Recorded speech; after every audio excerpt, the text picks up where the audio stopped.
Hello my sweet caramel, welcome back to my channel. आज मैं आप लोग के साथ एक न्यू फैन फिक्शन स्टार्ट करने वाली हूँ जिसका नाम है एज गैप। ये एक टॉप जियोन जंगकुक की स्टोरी है। जियोन जंगकुक की एज 30 ईयर्स ओल्ड है। वो एक बहुत ही फेमस सियोल के डॉक्टर है और वो बहुत ज़्यादा रिच है।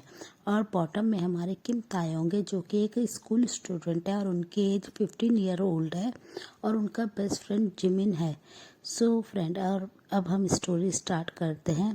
तायोंग बहुत ही ज़्यादा एक नॉटी स्टूडेंट है। वो बहुत ज़्यादा अपने मॉम डैड से प्यार करते हैं। उनके डैड किम नामजुन बहुत ही फेमस बिजनेस मैन है। वो बहुत ही ज़्यादा अपने फैमिली से प्यार करते हैं। उनकी फैमिली में उनका सन और उनकी वाइफ है। वो अपने सन को बहुत ही ज़्यादा केयर करते हैं, प्रोटेक्टिव है।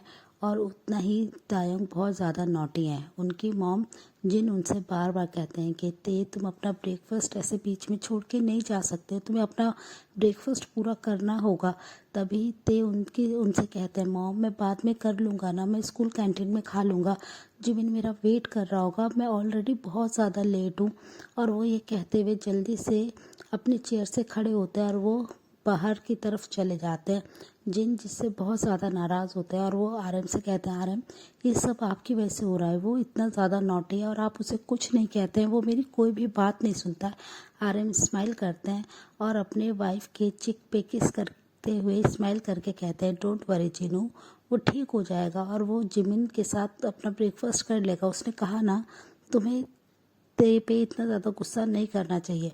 और दूसरी साइड जिमिन बहुत ही ज़्यादा एक क्वाइट है। उनके जो अंकल हैं वो बहुत ज़्यादा गुस्से वाले, वो बहुत कम बात करते हैं। वो अपने अंकल से बहुत ज़्यादा डरते हैं। जेके बस साइलेंटली अपने ब्रेकफास्ट को कर रहे थे और जिमिन भी बिल्कुल खामोश होकर अपने ब्रेकफास्ट को कर रहे थे।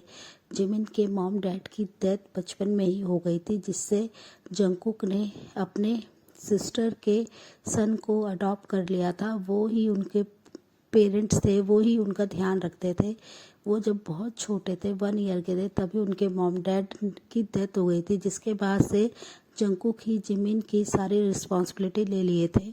और जिमिन और तेव बचपन से ही बेस्ट फ्रेंड है। वो अपने किंडरगार्टन टाइम से ही बेस्ट फ्रेंड है। वो शुरू से एक साथ स्कूल में पढ़ते हैं। तभी थोड़ी देर बाद ही गार्ड वहाँ पे आते हैं और वो जिमिन को आके कहते हैं कि यंग मास्टर, आपके फ्रेंड बाहर आपके लिए वेट कर रहे हैं। ये सुनते ही जिमिन के फेस पे एक बिग सी स्माइल आ जाती है और वो जैसे ही अपनी सीट से खड़े होते हैं तभी जेके उनकी तरफ अपनी डेथ आई से देखते हैं, जिसे देखकर जिमिन के फेस पे से स्माइल बिल्कुल ड्रॉप हो जाती है और वो बिल्कुल साइलेंट हो जाते हैं और वो अपनी सीट पे बैठ जाते हैं। तभी ते बहुत ही ज़्यादा चहकते हुए, बहुत ही ज़्यादा स्माइल के साथ और चिल्लाते हुए वो जैसे ही लिविंग रूम में आते हैं, वो सामने जंगकुक को कोल्ड फेस के साथ देखते हैं। ते तुरंत ही चुप हो जाते हैं। वो जिमिन का नाम पुकार रहे थे, जिमिन बस उनकी तरफ देख रहे थे। ते भी एकदम साइलेंट हो जाते हैं और वो चुपचाप से जिमिन के पास आ जाते हैं। जिमिन अपने बहुत ही काम टोन में और बहुत ही शेकिंग वॉइस में जंगकुक की तरफ देखते हुए कहते हैं, अंकल क्या मैं जाऊं? ते आगे आए, ऑलरेडी हम लेट हो गए हैं। जिसे सुनकर जेके बस उनकी तरफ देखते हुए उनसे कहते हैं, मैं आंसर देते हैं। ये देखते ही तुरंत ही जिमिन काउच पे से अपने स्कूल बैग को लेते हैं और वो जल्दी से ते के हैंड को पकड़ते हुए उन्हें बाहर की तरफ खींच के ले जाते हैं। ते और जिमिन जैसे ही बाहर कार में आते हैं, जिमिन बहुत ही गहरी गहरी सांस लेने लगते हैं और कहते हैं कि तुमने इतना लेट क्यों कर दिया? तुम्हें पता है ना कि अंकल के सामने मेरा एक एक मिनट कितना ज़्यादा मुश्किल से बीतता है, मैं उनसे कितना ज़्यादा डरता हूँ। तभी ये सुनते ही ते स्माइल करते और कहते हैं कि तुम अपने अंकल से इतना ज़्यादा क्यों डरते हो? वो कितने ज़्यादा तो हैंडसम हैं, उनके देखी नहीं तुमने मस्कुलर बॉडी। ये सुनते ही जिमिन तुरंत ही ते के फोरहेड पे स्लैप मारते और कहते हैं कि ते तुम ये फालतू की बातें करना बंद करो और बहुत लेट हो गया है, चलो जल्दी से चलो, शुगा हमारा वेट कर रहा होगा। ये सुनते ही ते स्माइल करने लगते और कहते हैं कि तुम शुगा ह्योंग के कुछ ज़्यादा ही फिक्र करते हो। ये सुनते ही ते की बात जिमिन थोड़ा सा ब्लश करते हैं। वो दोनों कार में आके बैठ जाते हैं और कार थोड़ी देर में ही वहाँ से चली जाती है। ते और जिमिन अपने स्कूल में आ जाते हैं। शुगा एक स्कूल का बहुत ही फेमस लड़का है जो कि जिमिन का बॉयफ्रेंड है। वो जिमिन से बहुत ज़्यादा प्यार करता है और जिमिन भी उनसे बहुत बहुत ज़्यादा प्यार करते हैं। ते को ये सब पता है जिमिन और शुगा के बारे में। ते भी कहीं ना कहीं जंगकुक से बहुत ज़्यादा प्यार करने लगे हैं, पर वो अभी ये सारी चीज़ें किसी से नहीं कह सकते हैं। उन्हें काफ़ी ज़्यादा डर है कि जिमिन को जब ये पता चलेगा तो कैसा रिएक्ट करेंगे। ते को कोई फ़र्क नहीं पड़ता है कि जंगकुक उनसे एल्डर है 15 ईयर, पर वो उनसे बहुत ज़्यादा प्यार करते हैं। उन्होंने आज तक अपनी फीलिंग किसी से नहीं कही है। वो बस जंगकुक को अपनी फीलिंग बताना चाहते हैं। वो जल्द से जल्द बस अपने 16 ईयर का होने का वेट कर रहे थे कि वो जैसे ही 16 के होंगे वो सबसे पहले अपनी फीलिंग जंगकुक को बता देंगे। और ये सोचकर वो बहुत ज़्यादा खुश थे कि जिमिन काफ़ी ज़्यादा हैप्पी है। वो शायद उनके रिलेशन को समझ पाएंगे। और वो बस अपने क्लासेस को अटेंड कर रहे थे। फिर क्लासेस ख़त्म होने के बाद जिमिन, शुगा और ते कैफ़े में बैठे होते हैं। जिमिन उनसे कहते हैं कि आज मुझे घर जल्दी जाना होगा, मुझे अंकल ने बुलाया है। पहले मैं हॉस्पिटल जाऊंगा और अंकल के साथ ही वहीं से घर चला जाऊंगा। ये सुनकर शुगा थोड़े से परेशान होते हैं और उनसे कहते हैं कि जिमिन, तुम इतनी जल्दी क्यों जा रहे हो? तुम कुछ देर और मेरे साथ रहो ना। पर ते और शुगा की तरफ देखते हैं जिमिन स्माइल करते हैं ऑकवर्ड से और वो कहते हैं कि मुझे जाना होगा, मुझे अंकल ने बुलाया। और तुम तो जानते हो ना शुगा, मैं अंकल से कितना ज़्यादा डरता हूँ। मैं उनकी हर एक बात को फॉलो करता हूँ। वो बहुत ज़्यादा कोल्ड है। ये सुनकर फिर शुगा कुछ नहीं कहते हैं। ये सुनकर ते थोड़े से हैप्पी होते हैं और वो तुरंत ही जिमिन से कहते हैं कि चलो मैं तुम्हें हॉस्पिटल में ड्रॉप कर दूँगा। और मेरे को थोड़ा सा अपना स्टमक में पेन है, मैं वो भी दिखा दूंगा। मैं काफ़ी दिन से मॉम से कह रहा था, मॉम ने कहा था कि उन्हें जब टाइम मिलेगा वो मुझे ले जाएंगे, तो इसी बहाने मैं भी चल दूंगा तुम्हारे साथ। ये सुनकर जिमिन उन्हें कहते हैं ओके ठीक है ते, तुम मेरे साथ चल सकते हो। ते बस मन ही मन खुश थे। वो बस जेके को देखना चाहते थे। वो उन्हें अपने बहुत ही करीब से देखना चाहते थे कि जेके के पास वो कैसे जाए। वो बस बहाना ढूंढते रहते थे उनके करीब जाने का। जिमिन और ते जब हॉस्पिटल पहुंच जाते हैं तो जिमिन जैसे ही उधर पहुंचते हैं वो नर्स से पूछते हैं। तभी नर्स उन्हें वेट करने के लिए कह देती हैं और कहते हैं कि डॉक्टर बिजी हैं अपने पेशेंट्स के साथ। ये सुनकर ते और जिमिन बस मुंह में आंसर देते हैं और वो वेट करने लगते हैं। वो वेटिंग रूम में बैठे हुए थे। ते नोटिस करते हैं कि काफ़ी देर हो गई है। वो फिर जब डोर के पास जाते हैं तो वो वहाँ पे किसी फीमेल वॉइस को सुनते हैं जो कि उनसे बहुत ही पोलाइटली बात कर रही थी। वो जैसे ही ते थोड़ा सा डोर को ओपन करते हैं तो वो देखते हैं कि जेके एक गर्ल को उनके हैंड से पकड़ के चेक कर रहे हैं। उन्होंने अपने हाथ में उसका हैंड ले रखा है, जिसे देखकर ते को बहुत ज़्यादा जेलस हो रही थी। वो बहुत ज़्यादा गुस्से में हो रहे थे। तभी जिमिन उनके पास आता है और उनसे कहते हैं कि ते तुम यहाँ क्या कर रहे हो, हमें वेट करने के लिए बोला ना। तभी ते बस कुछ नहीं कहता और वो कहते हैं थोड़ी देर बाद वो गर्ल बाहर चल जाती है और जिमिन और ते अंदर आ जाते हैं।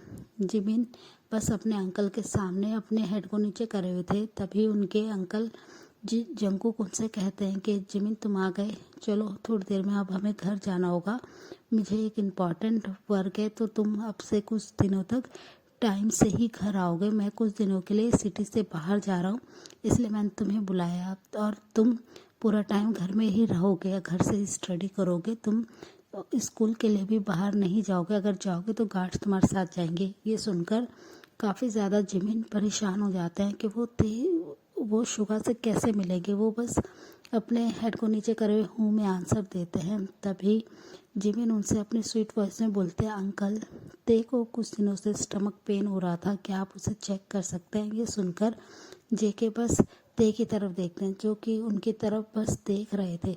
उन्हें अभी बहुत ज़्यादा जेके पे गुस्सा आ रहा था कि वो किसी और लेडी से इतना ज़्यादा स्माइल करके कैसे बात कर सकते हैं, वो उन्हें कैसे उनके हैंड को पकड़ के टच कर सकते हैं। ते को ऐसे सोच में डूबा देखकर जेके उनसे कहते हैं कि ते तुम क्या ठीक हो? तभी ते अपने सेंस में आते हैं और वो उनमें आंसर देते हैं। तो वो ते से कहते हैं कि ते तुम यहाँ पे आके बैठ जाओ, मैं तुम्हें चेक करता हूँ। और जिमिन तुम थोड़ी देर के लिए बाहर जाओ, तुम वेट करो। ते उन्हें मना करते हैं और कहते हैं नहीं मैं ठीक हूँ, मुझे कुछ नहीं हुआ है। पर जेके उनकी तरफ देखते हुए कहते हैं कि ते अगर तुम्हें कुछ दिनों से स्टमक पेन है तो तुम्हारा टेस्ट होना ज़रूरी है, तुम यहाँ पे आके लेट जाओ। और वो ये कहकर जिमिन को बाहर भेज देते हैं और वो ते के पास आ जाते हैं। ते बस जेके की तरफ गुस्से में देख रहे थे, उन्हें बिल्कुल भी अच्छा नहीं लग रहा था।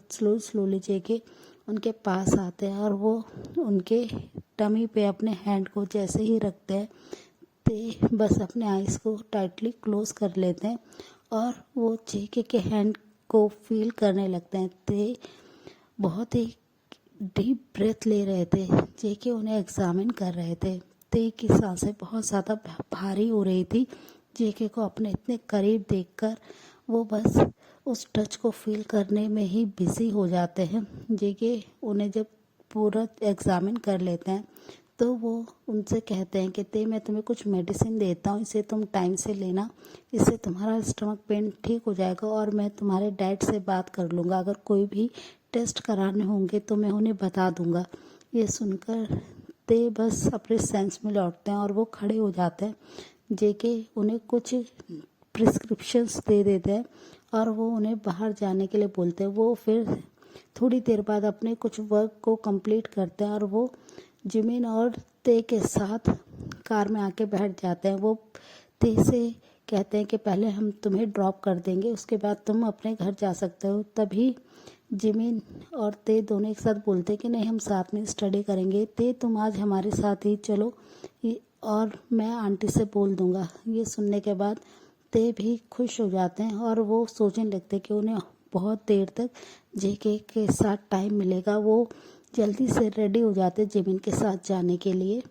थोड़ी देर बाद ही जेके और वो दोनों अपने मेंशन में आ जाते हैं। जेके तुरंत ही अपने बेडरूम में चले जाते हैं।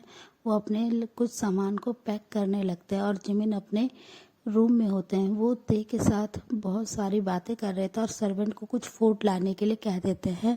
जेके अपने लगेज को पैक करने में बिजी थे। थोड़ी देर बाद ते वहाँ से जिमिन के रूम से बाहर आते हैं कुछ फूड को लाने के बहाने, और वो जैसे ही जेके के रूम की तरफ जाते हैं तो वो देखते हैं कि डोर खुला हुआ है और जेके वहाँ पे नहीं है। वो रूम के अंदर आ जाते हैं। वो बस रूम की चीज़ों को ही देख रहे थे। वो उनके बेड पे आके बैठ जाते हैं और वो उनके पिलो पे अपने हैंड को स्लाइड करने लगते हैं। वो जेके के टच को फील कर रहे थे, वो बस महसूस कर रहे थे और वो बस आराम से बैठे हुए थे। तभी वॉशरूम का डोर ओपन होता है। जैसे ही डोर ओपन की आवाज़ होती है तुरंत ही उस डायरेक्शन में देखते हैं। वो देखते हैं कि जेके ने बस अपनी कमर पे एक टॉवल को लपेट रखा है और वो अपने गीले हेयर्स के साथ बालों के साथ रूम में एंटर कर रहे हैं और पानी उनके बॉडी पे स्लाइड हो रहा है और स्लाइड होते हुए उनकी चेस्ट से होते हुए फ्लोर पे गिर रहा है, जिसे देखकर ते बस अपनी बिग आइज करके उनकी तरफ देखने लगते हैं। सो फ्रेंड, इस पार्ट को हम यहीं एंड करते हैं। मिलते हैं आपसे नेक्स्ट पार्ट में। तब तक आप मेरी वीडियो को लाइक शेयर कीजिए, मेरे चैनल को सब्सक्राइब कीजिए। Bye bye.